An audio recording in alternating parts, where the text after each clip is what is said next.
Morning, Tom.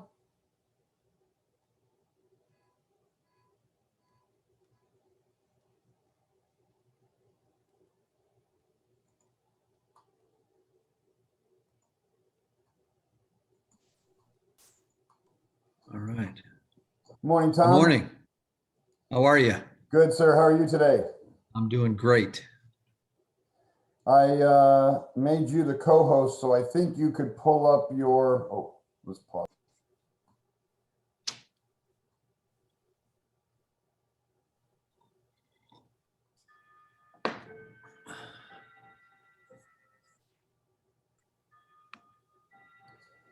Good morning, ladies and gentlemen. Welcome to the Catalyst webinar series presented by the Education Committee for the Southern California PGA. The Catalyst webinar series is a bi-weekly educational platform for creating success and change in your club and career. We're very excited to have Mr. Tom Carpus, tournament official for the PGA Tour Champions, on the webcast with us this morning. Tom has been the tournament official for the PGA Tour Champions for the past 4 years. Prior to that, he was the head golf professional at Kenneth Square in Pennsylvania. He's been a club professional for over 30 years, and we are delighted to have Tom on the webcast with us this morning. Tom, how you doing this morning? I am doing terrific. Thanks for having me. Thank you very much for being here. This is our second week moving the Catalyst webinar series from gotowebinar.com to Zoom as a ongoing process of making the webinars more interactive so that the attendees, once you open it up to Q&A, the attendees will be able to unmute themselves and ask questions directly, and should make for a much more interactive format for everyone involved. And again, thank you, Tom, for being here. It's all yours. Take it away. Okay. Well, good morning, everybody. I hope everybody's hanging in there through this, the lingering pandemic. It seems like it's never going to end, but I do see a lot of positive signs, and I hope that's happening out in your part of the world as well. It's, I know here in the Northeast, we're starting to get ready for our season, and things are shaping up. The weather's starting to warm up a little bit. Baseball season's here today. Believe it or not, this afternoon I'm heading to see the Phillies play the Braves on opening day, which is a 3:05 start. So I got a full day today. I get a chance to speak to all of you, and so John gave you a little bit of my background, but I guess from a rules perspective, I was tournament director for the Philly PGA for 2 years in 91 and 92. And that's what got me into the rules of golf. And then when I went to work at a club, I was appointed to the PGA of America's Rules Committee in 1995, and still active with them. I'm a past chair of that committee, and it's been life-changing for me. It's been terrific. And Tommy Addis, I've known Tom for a long time, and I know you've got other folks out there in California that are into the rules, and it's great. And I would encourage all of you, obviously, to try to stay educated as best you can. Today, I think, John and I spoke, and I really think that this format really lends itself to having an open discussion about anything you want, really. I'm going to go through these bullet points, but I think we'll leave it open for any questions that anybody might have about anything rules, tournament administration, and any ways that I can, recent rules situations that have been on TV, anything of that nature that anybody has a question, we'll have a nice discussion. So I just kind of put this outline on here about rules of golf education for not only you, but your staff, for your members and your customers. Many of you do seminars at your clubs, and I think that's an important element. There's a lot of materials out there that when you're trying to figure out rules situations, materials that you need and should have accessible in your golf shops. And that's something we'll go through a few things there. We'll talk a little bit about course marking. because I'm a firm believer that 99% of your problems are resolved if the course is marked properly. And if you do that before a golf ball's even hit, you're ahead of the curve. The next piece is developing a hard card, which all the sections have. PGA of America has it. And when I was at Kennett Square, I had one, I created one for my club. And then I just put the notice to players on the other side of it for all of our member tournaments. And we had everything covered. That way you're bulletproof. That way nobody can ask, if they ask you, well, where does it say that this is how we're breaking a tie? And all that should be spelled out. We'll talk a little bit about that. We'll talk a little bit about starting and scoring. Obviously at the club level, things sometimes can be a little bit loose, for lack of a better term. And I think there's some things you should think about to tighten things up, especially at your major club events for your members and your customers. So with that, I'm going to go to the first. All right, why am I locked? I'm locked here for a second. Oh, there we go. So in the rules of golf education, under that, this year was really strange. For the first time ever, last year, as you probably know, about halfway through, or maybe 2/3 of the way through, the USGA canceled all the remaining rules of golf workshops because of the pandemic. Well, what they did do then was put together these virtual workshops. Same thing, only they videotaped presentations, and I'm hoping that some of you may have taken part in them. I really think they worked out very, very well.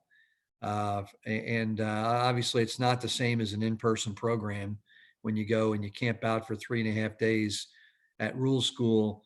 It does keep you stay focused, but the workshops went really well, and that's always a source.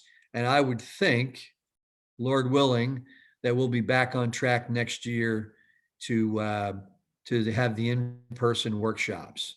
I don't know if they'll do any in the fall. More than likely, it'll be the normal January through early April schedule with 15 to 18 programs. I think we're all looking forward to that. On usga.org, there's all kinds of information on there. There's videos, there's quizzes, there's a lot of information there about rules that I think is a great resource for you if you want to look at clarifications. And of course, the rule book and everything else is on there, but all your resources for anything rules of golf, you can find at usga.org. I think most section websites have a link that you can just click on it and go right to it. That's a good thing.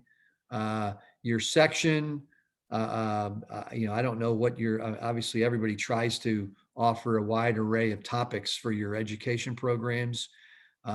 In Philadelphia, we did a series of 6 2-hour webinars on rules last year. Actually, we did 9 last year and 6 this year. And they're actually taped. So probably if you contact Philly, they can get you on our website. You could access those webinars if you're into that. And of course, at the club, you can take it a step farther. And I think probably many of you do with your various programs, whether it be with your men's program, your ladies program, your junior program. Having some rules education is never a bad thing. Never a bad thing to help educate the folks at your club about what's going on. In particular, if you're at a club, there may be things unique to your golf course that you want to point out to people about how to treat things. So that's really important. Your bulletin boards. I know for me at Kennett Square, when I was there for 20 years, the bulletin boards were like, I don't know, it was like a big puzzle. And I took a lot of time and effort to make sure that they were updated all the time with the most current information, with posters, with whatever information you have, and doing it in such a way where your members, when they walk by, they'll stop and read it. Well, at least you hope they read it anyway. There's no guarantee they're going to do that. Just like put a rule sheet when you hand it to them on the first tee, they stick it in the golf bag and then they don't read it until something happens. So unfortunately, that's just how things are. The other thing is obviously all clubs now have websites, and you have maybe you have a Facebook page. I've seen a lot of real creative videos that people can do on rules, on instruction, and rules of golf. It's a great place to to do. Maybe I used to do about 1 minute. I used to try to keep it to about a 1 minute segment on a short instruction tip or a rules tip, and the members really liked it. So that's something to think about as you go through your programs at your club with social media. Your rules of golf material. I hope most of you have this. If you don't, you should. If you download the USGA app, it's terrific. They keep improving it every year, and it updates on its own. And you can access the rules of golf, the equipment rules, all the things USGA right on this app. And and it helps you find your way through the rule book. As you know, there's the Players Edition, which is a condensed version of the rules. A lot of people might carry that in their golf bag. I personally don't use it very often. I choose to use the rule book, which is this guy right here, which has all the rules, definitions in it. And then, of course, this big guy, the official guide, which I'm sure you're all familiar with, that has all your committee procedures in it in the back, along with interpretations. So that's really important to have accessible in your golf shop. I know, like at home here, I think I have 3 of them. I have 3 different rooms. I have a book in every room. When I was at the club, I had one in my office. I had one at the front counter, and I had one in the locker rooms for members to access, which I thought was good. Something to think about. But the official guide, I think the big thing, if you're into tournament administration, the committee procedures are outstanding. They really give you a lot of guidance on many different topics: marking the golf course, tournament administration, how to correct rulings if you make an incorrect one. All those things are in that official guide, along with all of the model local rules that are available to you depending on what situations you have at your club. So that's really important. One other piece that's and I always do this because many people forget that once in 2019, when the changes came out, they moved at warp speed. We had Operation Warp Speed for the pandemic. Well, the USGA had their own Operation Warp Speed with rules modernization, and they did one hell of a job in very short order within that timeline to come up with the new code and all the interpretations and reorganizing all of the information. And that was no small task. I think so what was likely to happen, and it did, was there were things that fell through the cracks that had to be clarified after the print. So what you'll see quarterly is an update on the clarifications. Now, what I did, and this is just me, you can do it any way you like. I went to the USGA website, I went to the clarifications, and I copied and pasted the clarifications into a 2-column Word document, cut it down, and made a little booklet like this. And every quarter, I make a new one if there's changes, and I staple it together and I stick it. And I have as many books as I have, I stick one inside because these are expanded clarifications on rules of golf. For example, and it's a good segue, a good example is green reading materials. There's a very long clarification on that. There's all the Rule 10.2b clarifications, which talked about the caddy standing behind a player, helping them lining them up during a stroke. And of course, that rule had a couple bumps early, and then there were clarifications that have now made it a little bit more practical lining up with what the intent of that rule was supposed to be.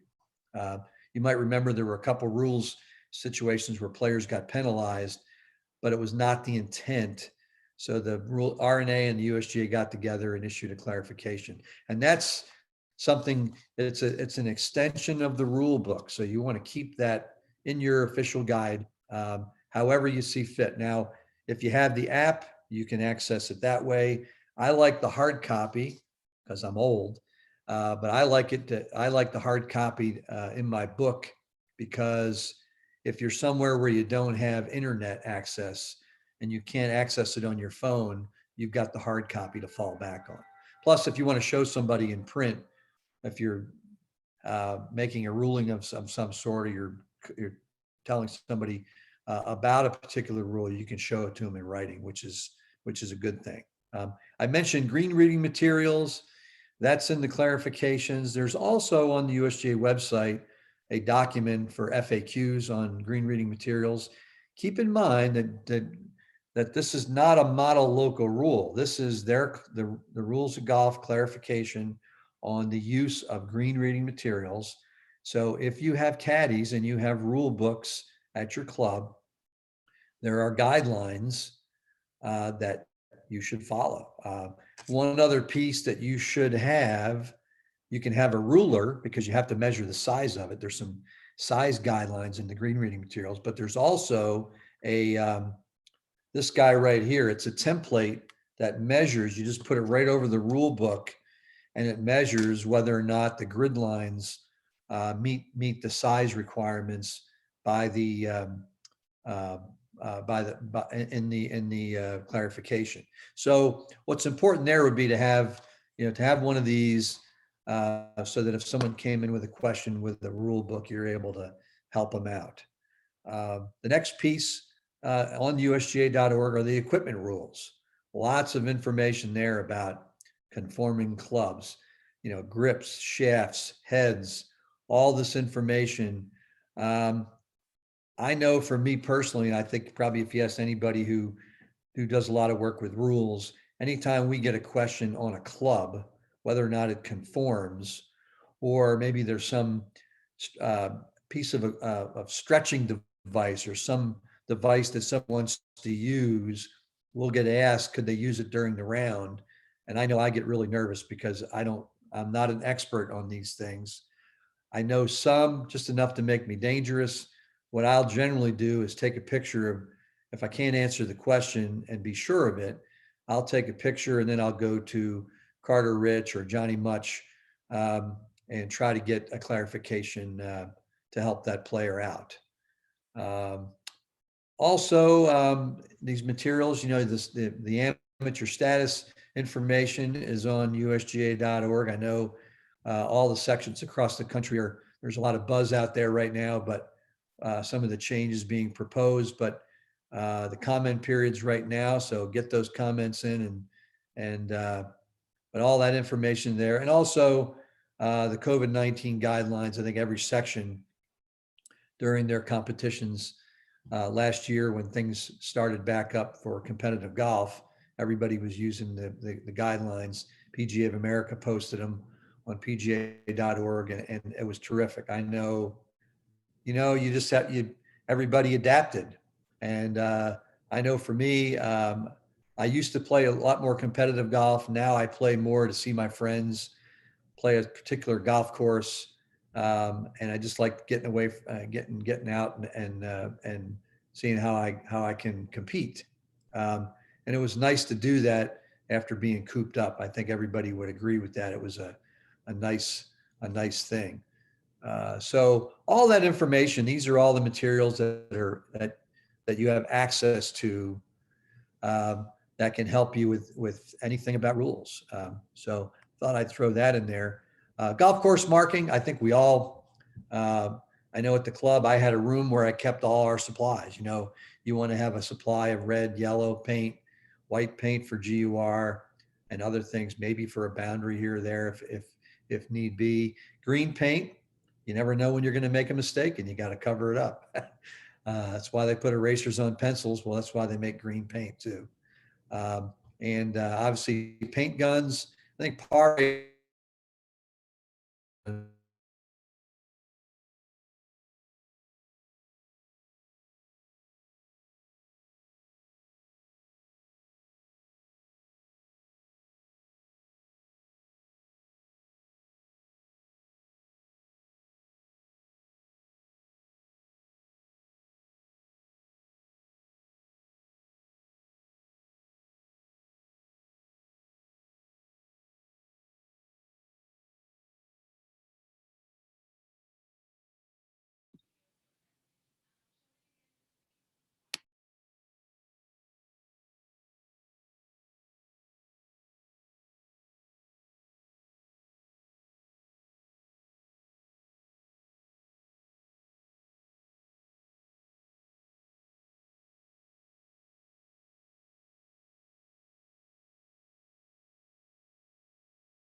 Hang in there, everybody. It looks like Tom lost his connection there.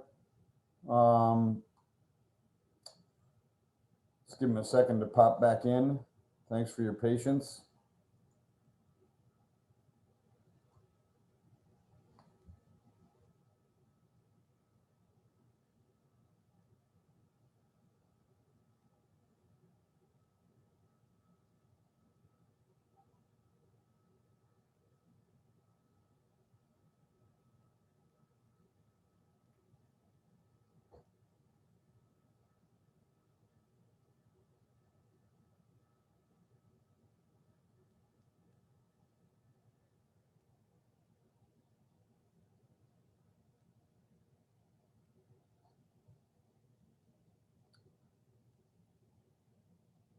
Tom?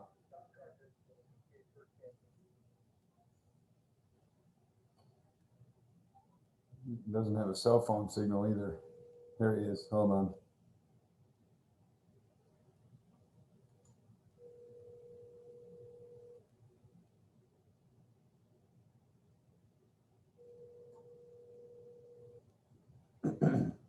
Nope, there we go. He's back. Let him back in.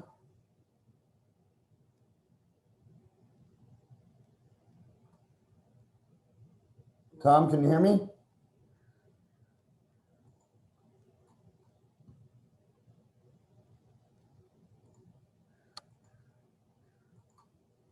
Tom, can you hear me?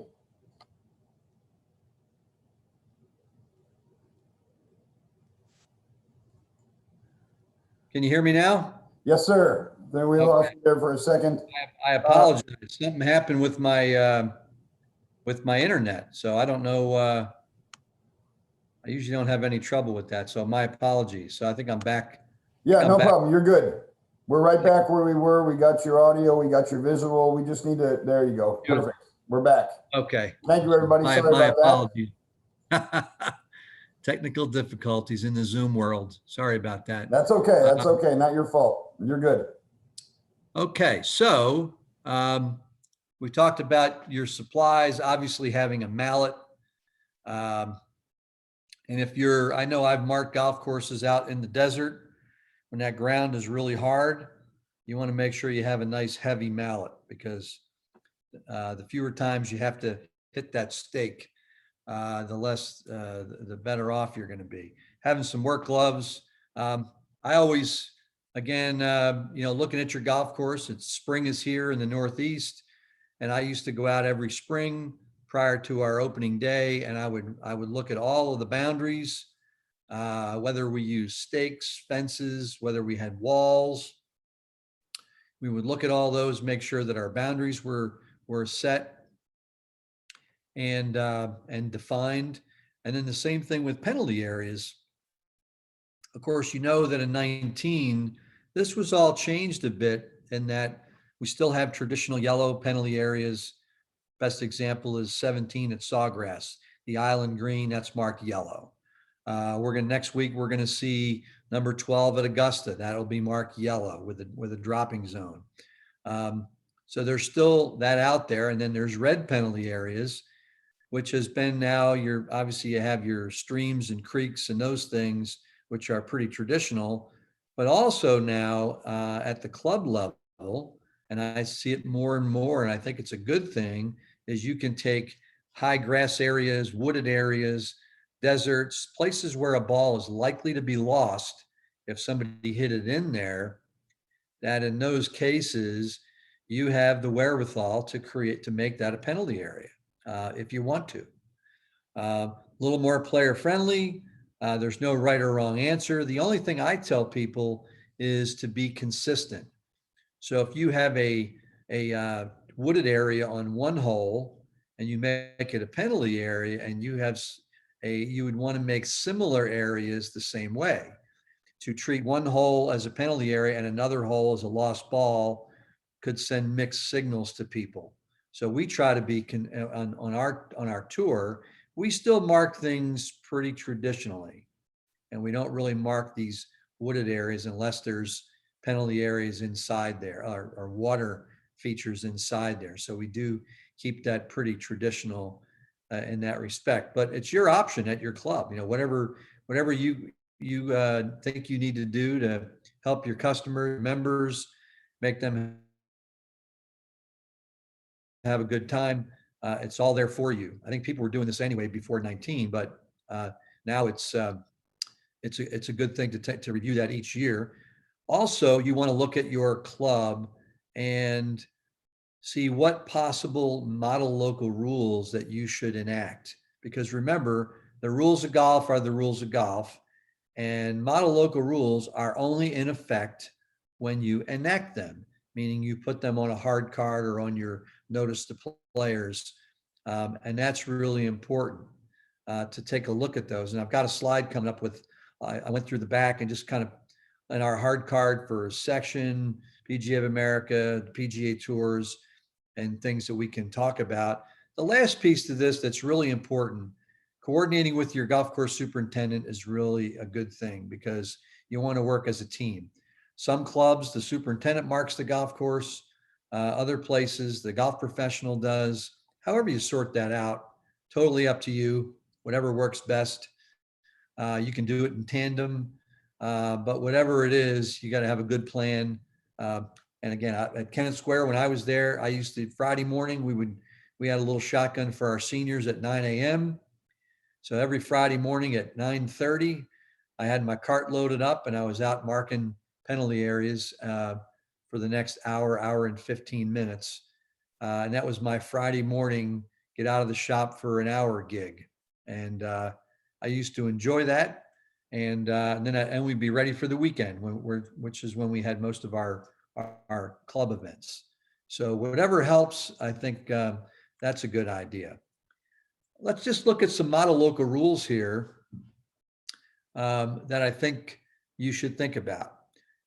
If you have a wall or a road that you're using as a boundary, this A2 model local rule is something you want to look at. For example, let's use a wall for right now. Now, if the wall has a clean, smooth face, that's one thing, but a lot of times it's rocks and it's not even.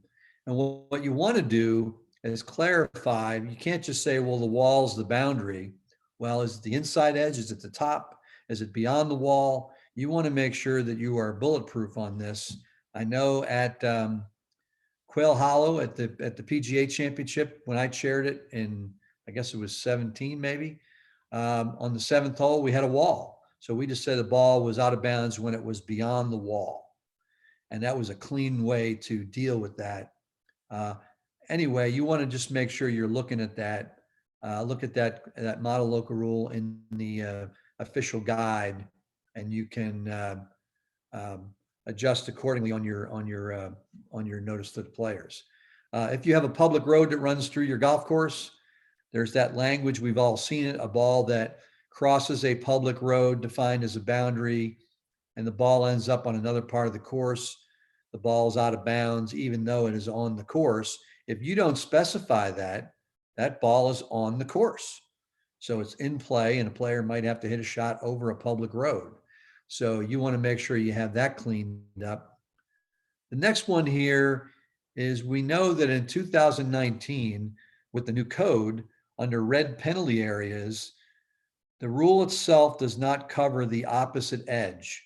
It only covers 2 club lengths where the ball last crossed the edge.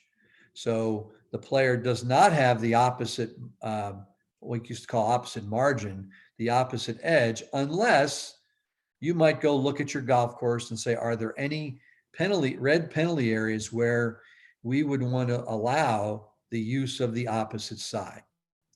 Great example is 13 at Augusta. You'll see it next week where you've got the creek on the left side and a player who hit in the woods and entered on the woods side of the penalty area.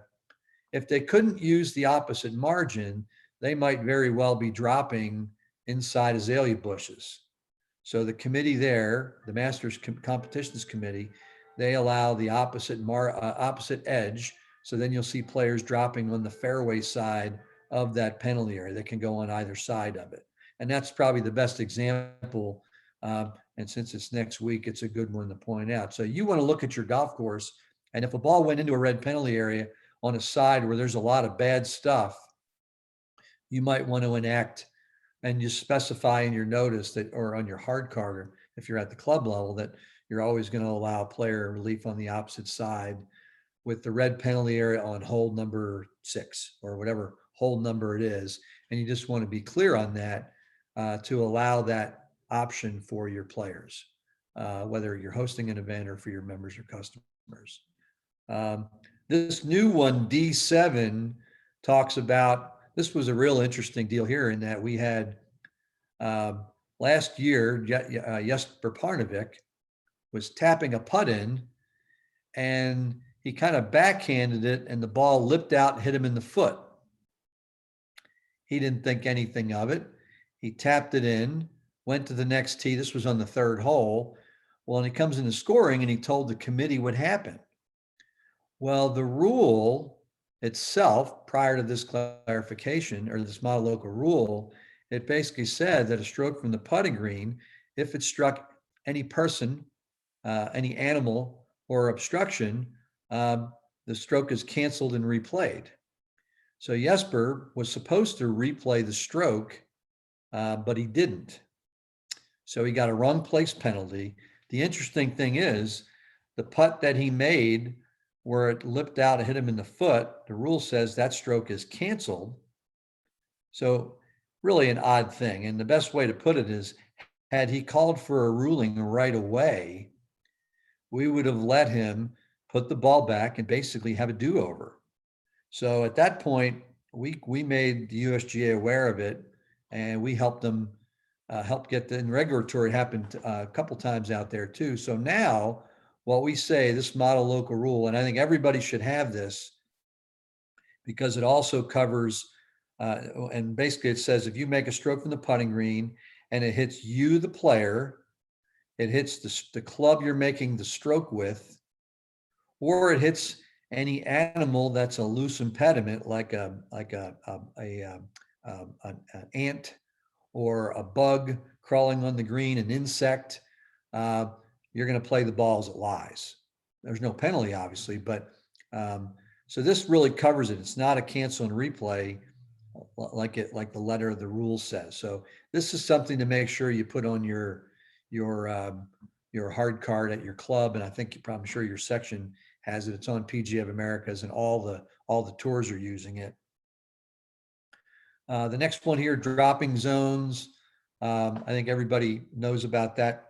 You want to evaluate when you would use a dropping zone, typically for yellow penalty areas, or perhaps for a ball unplayable, whatever you think there. Preferred lies, there's language in E3, the current language that you should have. We have little stickers that we made up at the tour, and we just stick it on the scorecard to let players know we're playing preferred lies. And then we have cards with the verbiage on it, which is a good thing. So that's something to make note of. Obviously, we would rather play the balls of lies anytime you get a chance. But I think that is an important element there. So let me see here.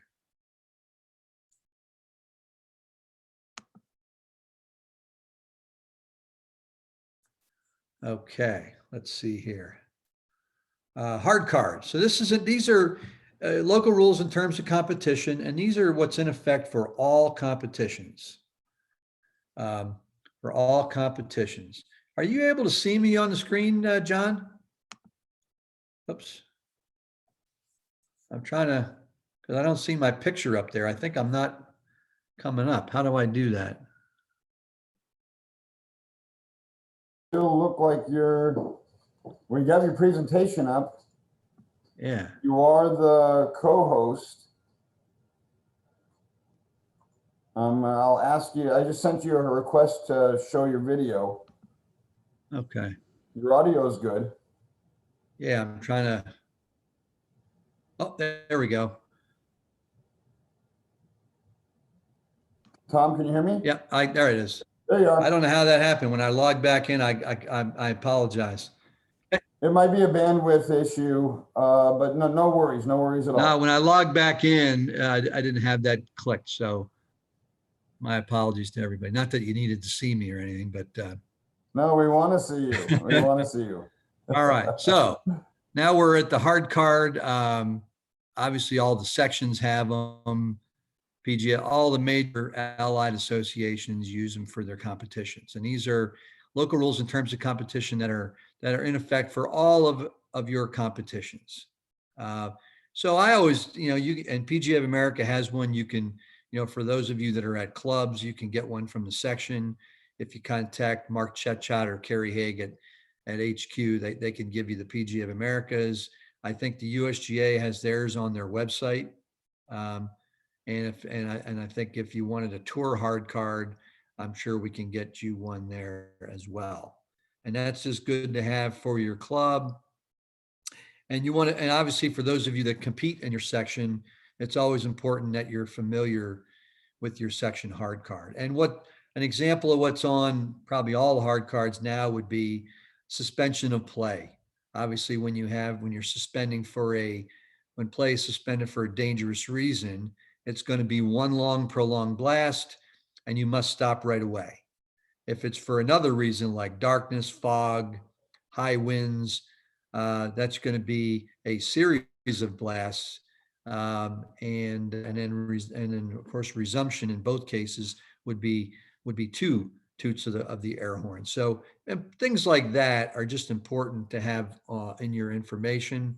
I know I used to like to make sure that I'm sure all of you are the same way, making sure that your format looks good. Everything's lined up, that you're using all the verbiage from right out of the USGA rule book or official guide.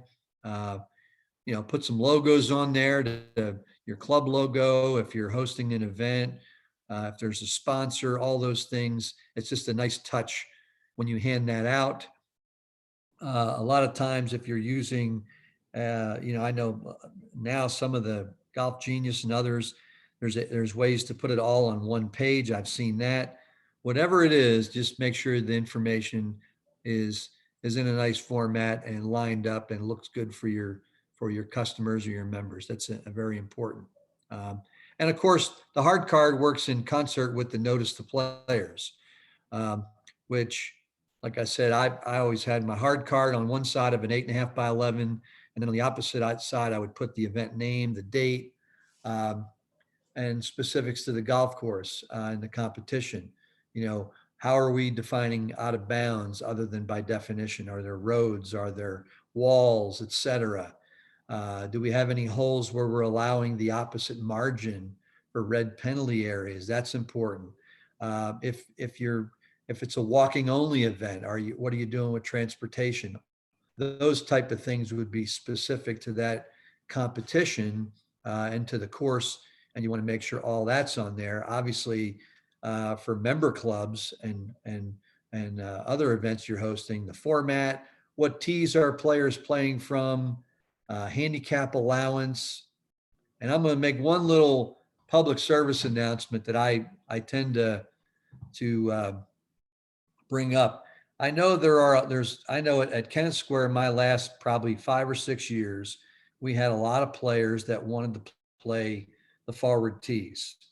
Particularly, they were our senior players. So we started allowing, and we did it, we said anybody could play a different set of tees if they wanted to, and then we would make the adjustments based on the handicap manual. And I know a lot of clubs will say, well, if you're over 65 and your handicap is X, you can use the forward tee. Well, folks, I'm here to tell you that that's really, let's say you set 65 as the age. What if you had somebody who was 64 and had some health issues and or just has trouble playing the game? Why not let that person play from the next set of tees up and then just follow the guidelines and give them the option? And that's what we did. We let players say, if you want to play one set of tees up, you can do that. But what we're going to do is we're going to compute your handicap from those tees and then make the adjustment from on the difference in the course rating, which I think everyone's familiar with how you do that for these events. And it allowed anybody to do that. Of course, if it was a once they started from those tees, they had to stay with those tees. And what we found was there were, again, for newer players, if they enjoy the game more from a set of tees up, then by all means have at it. So just something to think about when whether or not you're allowing people to move up. And what I did is we had a chart on the first tee, and my staff would be up on the first tee starting, and they would just make the adjustments right on the tee before players teed off. And the members loved it. It was a great thing. Scoring area, defining your scoring area is really important, because we know that once a player leaves, once a scorecard is returned, no alterations can be made once they've left the scoring area.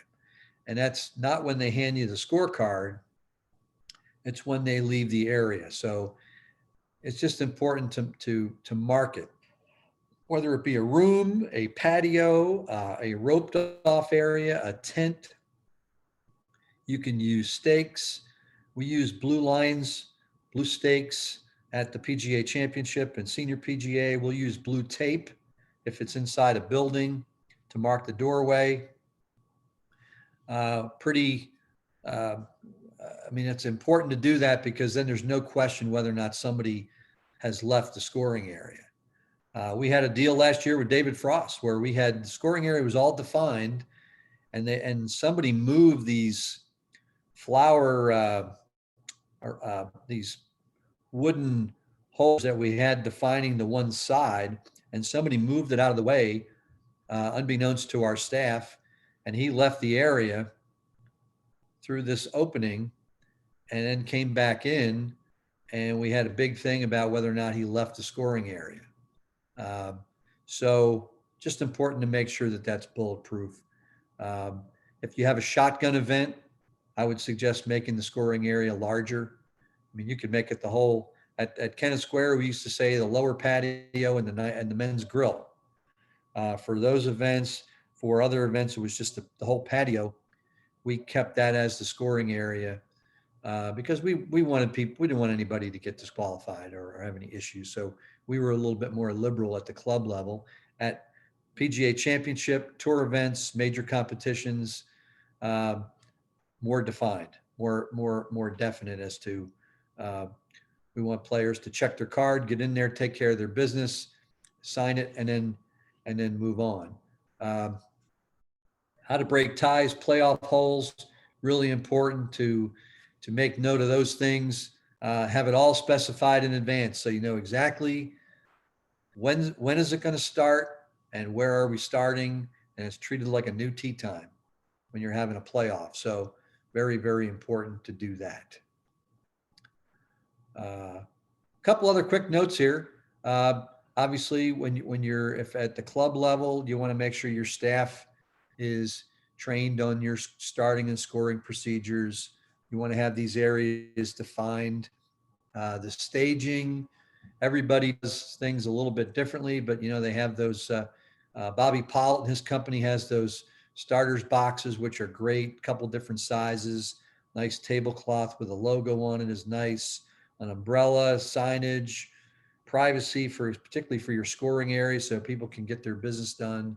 And then, of course, all the supplies that you should have in those areas: pairing sheets, pencils, reading glasses for the old guys that can't see, like me, phone number for tee times for a multi-day event, and then of course beverages are always nice to have in there. Uh, so that's all I've got from a slide standpoint. I think at this stage, if anybody has any uh, any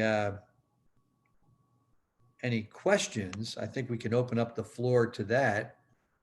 And I probably went a little bit longer than I thought I was going to, but please let me know if anybody has any questions rules wise. Let's try to open up the floor and get some discussion going. Indeed. Thank you very much, Tom. I have asked everybody to unmute. Everybody has the ability to unmute their mic. Feel free to chime in with a question for Tom. I've got a question. Tom, can you talk a little bit about the order of play, particularly this past weekend at Austin Country Club? We talked a little bit about it early in the week, you and I. I think a lot of us, and I know I'm certainly one of them, was unaware as to the order of play when it comes to a presumed position in a hazard. I think a lot of people were surprised that Billy Horschel was away when Scheffler was dropping behind him. Can you explain that? Because it happened on 2 consecutive holes, as you know. Oh, absolutely. And what's interesting is it said in there that it was an obscure rule, some of the stuff I read online afterwards. Well, this has been around forever. The language might have been a little bit different pre-19, but essentially, once you start the play of a hole, you're going to use the original, and you have a relief situation. This could be for a ball in a penalty area, could be for a player that's using the unplayable ball rule, player taking relief from temporary water, ground under repair, et cetera, et cetera. So anytime that's happening, you're going to use the ball's original position to determine the order of play. So I'll use the 13th hole at Austin Country Club because that was probably a better example, because you've got this drivable par 4, and of course Horschel laid up with an iron and Scheffler hit it in the water, and he just short of the wall, so he almost made it, was pretty close to the hole. Of course Horschel had I don't know, 80 yards or whatever it was. So you're going to use the ball's position in the penalty area to determine the order of play, because he's not, now if he was, let's say he hit it out of bounds or the ball was lost, a ball out of bounds, best example, he must take stroke and distance. So he has to go back to the tee. So of course he would play first then. But when the ball's in play and you're taking relief, it's where the ball originally lays, you're using that location. If you don't know the exact location, the estimated spot is used to determine the order of play. So that was that it happened twice on consecutive holes, really brought to light something that's been around for a long time. Great example at the 2012 Ryder Cup at Medina. If you're familiar with the second hole there, par 3 over Lake Kadija, and we had a long discussion on the tee there about this particular issue, because you could have a player with a front right hole location who just doesn't quite clear the water, but you know that they're very close to the hole. And then somebody could hit way left, a more conservative shot on the green and be 50 feet away. And the player who's on the putting green would play first ahead of the person that would have to go to the dropping zone. And if you're not careful, now in the real world at the club level, if this happened, members, they wouldn't even know what's going on. They wouldn't even know about it. But when you have a referee, the referee is going to be on top of this to make sure that the order of play is handled correctly. If there's not a referee and the players just play out of turn, we know that there's no penalty in match play or stroke play. The only thing in match play is if the players realize it before someone takes another action, you can cancel your opponent's stroke and make them replay it in the right order. But it was pretty interesting, I thought. Absolutely. Participants, any questions from the room? TA, I know you've got to have one. Not yet, but hi, Tom. Hi, Tom. How you doing, sir? All right, very well, thanks. Good job. Thank you. John, this is Ed Holmes. I just wanted to mention about Tom's performances in USGA and PGA rules schools. I've had the privilege of attending a number that he's been involved in, and he is absolutely excellent. It's just when I get the schedule, I look to see if Tom's on it, and I'm going to that site, even if it's not local. He's just, Tom, you do a magnificent job, and thank you for doing what you're doing. Thanks, Ed. Very kind. I know I love teaching the schools. I love our friends from the USGA. I've had a chance to meet some terrific people. And then, of course, the interaction in the workshop, when you hunker down for 3.5 days, it's a lot of fun. And you meet a lot of really nice people all over the country. And I know I've had the chance to teach out in Phoenix several times and in California several times. And I always like doing that. So hopefully next year we're back on with normal workshops in person, and we can get back to business as normal. Thank you, Ed. Thank you very much for your comments. We couldn't concur more. Tom, how about some horror stories from back at your time as a club pro? Oh, wow. Well, people have asked me, what's the hardest ruling you ever made?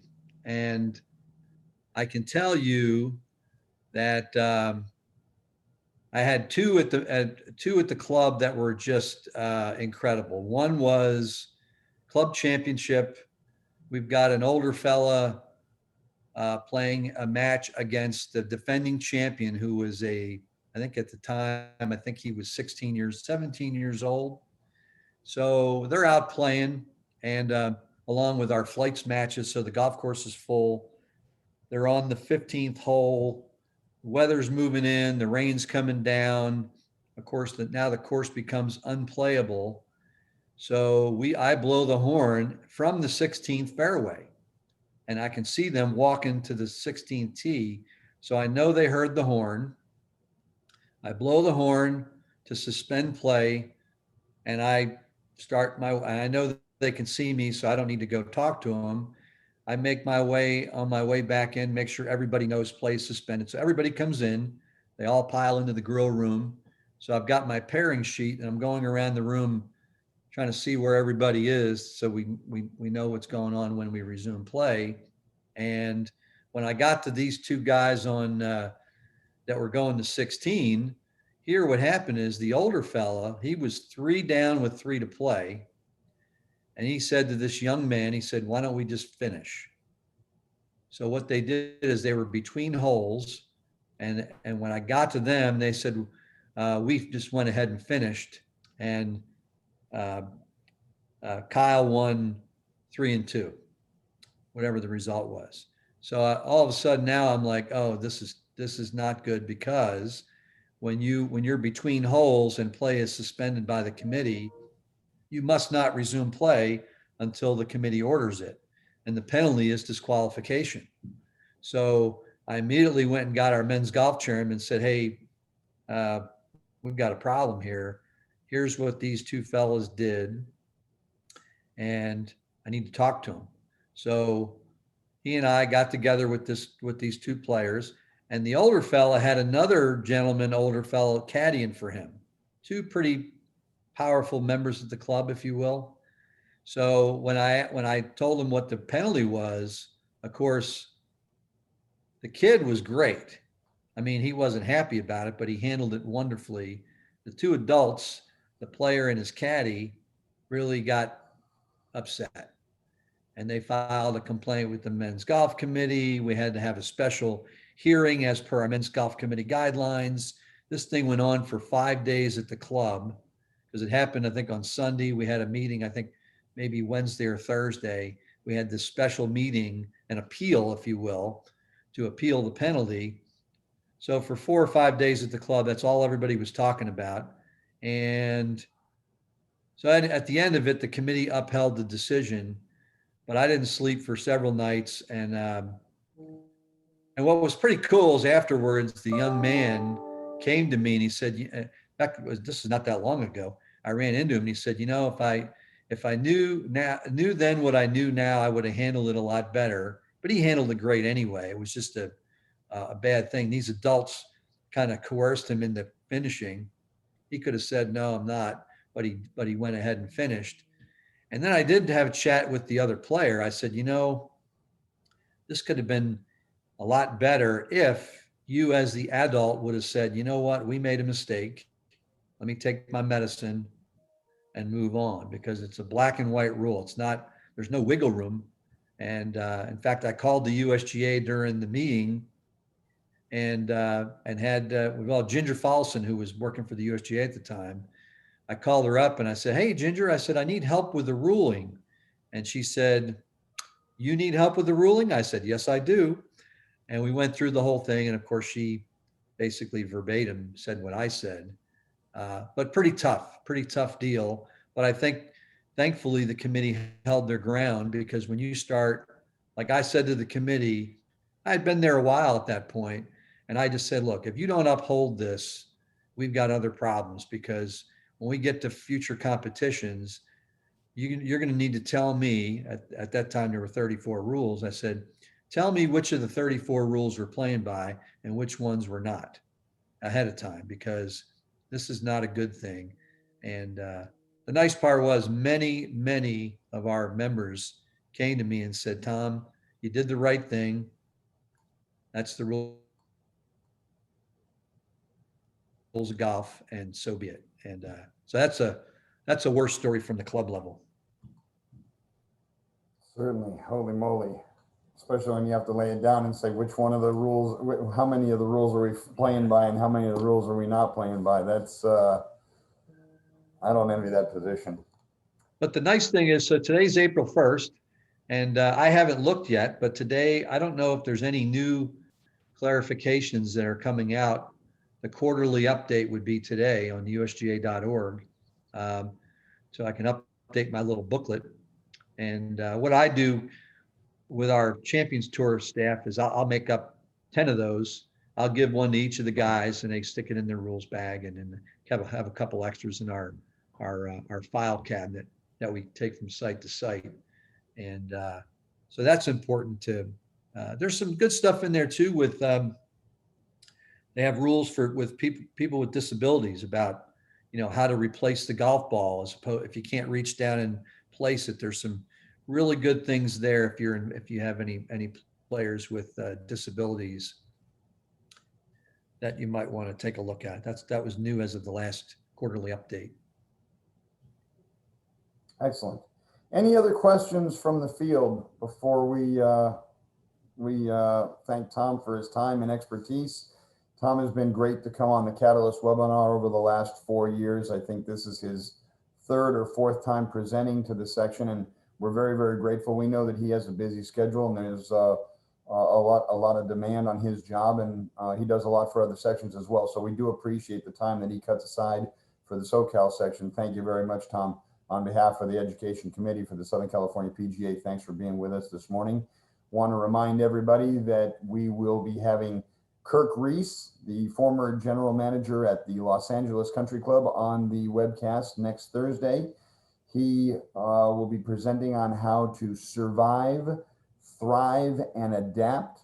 Kirk has a consulting company that he has started and works with clubs and individuals on career enhancement and club health, and we're looking forward to having him on.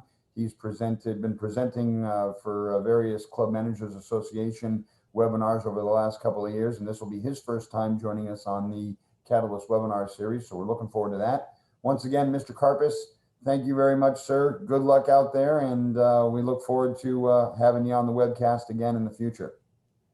Thanks, John. I appreciate the invite, and thank you, Tom Addis, for allowing me to do this. And I hope everybody has a great 2021, and I hope we get things back to a more normal state here very shortly. I know things are getting better, and I everybody stay safe and healthy. John has my contact info. If anybody needs anything, feel free to reach out via telephone or an email, whatever it may be, and I'll do the best I can to help you. So it was my pleasure. Thank you. Thank Thanks. you, Tom. Have a great day, everybody. TA, go ahead. No, I just said, hope to see him. Hope to see you soon, Tom. Yeah, Kiowa Island, There we right? go. It's going to be my first trip. So here we go. Nice. Well, All right. that's awesome. Look forward to seeing you there. Yep. Thank you, everybody. Have a great day. Stay safe. Stay sane. Thank you. Thank you.